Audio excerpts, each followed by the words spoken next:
أعوذ بالله من الشيطان الرجيم بسم الله الرحمن الرحیم.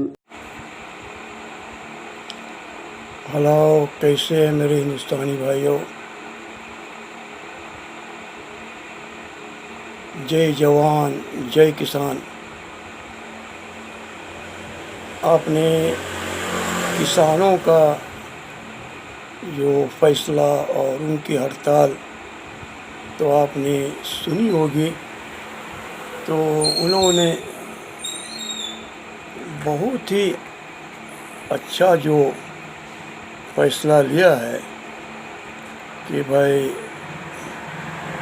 12 تاریخ کو جو ہے یا 12 یا 14 تاریخ کو یعنی ٹول جو فری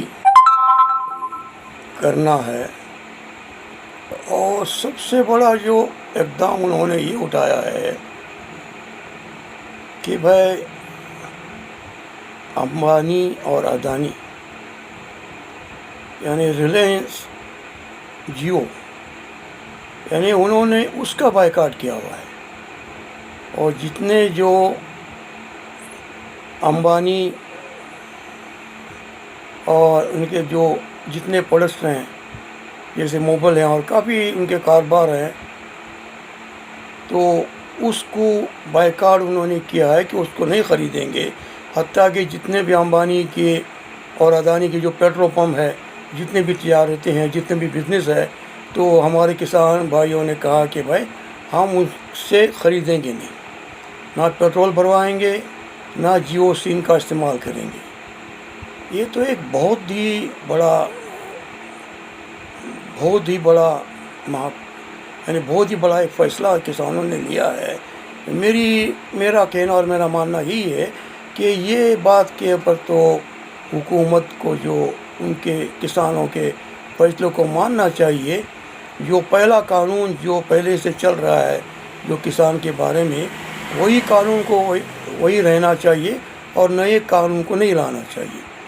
یہ ہمارے جو کسان بھائی ہیں جو بہت محنت کرتے ہیں، آج الحمدللہ انہی کی بدولت جو محنت سے جو اللہ سبحانہ وتعالیٰ جو کھیتی باڑی جو اگتی ہے، جو اناج ہمیں دیتے ہیں، تو ان میں اصل جو محنت جو ہوتی ہے یہ جو ہمارے جو کسان بھائیوں کی ہوتی ہے.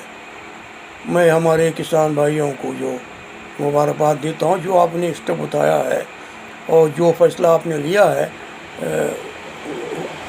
وہ آپ نے لیا ہے. اور میں اس کے لیے تو کہتا ہوں کہ ہمارے جو پی ایم مودی ہیں، ہمارے پرائم منسٹر ہیں، اور باقی جتنے بھی بی جے پی کے لیڈر ہیں، تو جتنے بھی سیاستدان ہیں، ان کو ان کی کسان بھائیوں کی جو بات کے اوپر غور کرنی چاہیے اور ان کے فیصلے کو ماننا چاہیے.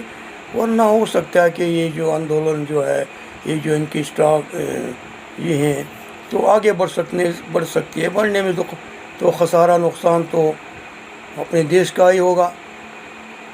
ان کی محنت کی وجہ سے تو بازاروں میں جو پھل آتے ہیں، جو اناج آتے ہیں، جو بھی چیزیں ہیں وہ محنت کر کے جو بازاروں میں آتے ہیں اور الحمدللہ ہم کھاتے ہیں. تو یہ جو فیصلہ جو کسان بھائیوں نے لیا ہوا ہے کہ بھائی ہم جیو کا سم نہیں لیں گے اور اڈانی اور جو امبانی کی جتنے جو پروڈکٹس ہیں تو ہم اس کو خریدیں گے نہیں، ہم اس کا بائیکاٹ کریں گے. اور جتنے بھی پیٹرول پمپ ہیں اس کے جو اڈانی کی اور جو امبانی کی ہم پیٹرول نہیں ڈالیں گے. تو اس سے ہو سکتا ہے کہ بھائی بزنس مین جو ہیں ان کو بہت بڑا نقصان ہو سکتا ہے. ابھی امبانی کے پتہ نہیں کتنے پیٹرول پمپ ہے، کتنی ایسے موبائلوں کی دکانیں ہیں اور کتنی اس کے جو کاروبار ہیں اور باقی چیزیں بھی بنتی ہیں. اگر ایک کسان جو ہیں اور پوری انڈیا کی پبلک جو کسانوں کے سپورٹ میں ہے، اگر یہ چیزوں کو لینا بند کر دیں، اس میں کوئی شک نہیں کہ امبانی نیچے بیٹھ جائے گا، ہے نا. یہ میرا یقین اور ماننا ہے. اور میں اپنی حکومت سے جو کہتا ہوں جو کہ بھائی کسانوں کی بات کو مان لیجیے، ان کی محنت کے اوپر آپ خیال کیجیے. وہ جو مزدوری محنت کر کے جو بیچارے جو رات دن محنت کر کے جو کسان جو میوہ جو پھل جو اناج اگاتے ہیں اور وہ ان کے بعد الحمدللہ ہمارے جو پیڑ میں پہنچتا ہے، ہمارے گھر میں آتا ہے، یہ ان کی اس میں بہت کافی محنت ہے. میں اس کو مانتا ہوں. اور میں سارے ہندوستان کے جو پولیٹکس لیڈر ہیں، جتنی پارٹیاں ہیں، میں کہتا ہوں اسی کسان کی بات کے پر غور کیجیے. ہم نے حیدرآباد میں بھی دیکھا، سب جگہ دیکھا، تو بہت بڑی شہر، لیکن اس وقت تو ہمارے اویسی جو مسلمان کے لیڈر کہتے ہیں، اویسی صاحب آپ کہاں چھپ گئے؟ آپ کہاں جا کے بیٹھ گئے؟ آپ تو کسی پارٹی کو ماننے والے یا کسی کے اس کے پر تو بل بوتے پر نہیں ہے. آپ تو مسلمان ہیں. آپ کے جو فیور میں ہزاروں لاکھوں آدمی ہیں. ہار جیت تو اللہ کے ہاتھ میں. اور پھر کیوں آپ ڈر رہے ہیں؟ کیوں آپ سامنے نہیں آ رہے ہیں؟ اور کسانوں کے صبر میں کیوں نہیں بات کر رہے ہیں آپ؟ کیونکہ آپ کو ڈر ہے کہیں آپ کی الیکشن میں سیٹ چلی جائے. دیکھو عزت دینے والا، ذلت دینے والا اللہ ہے. لیکن اس وقت جتنے بھی پولیٹیشین ہیں، جو ہندو ہے، مسلمان ہے، جتنے بھی ہیں، کسانوں کے حق میں کھڑے ہونا چاہیے.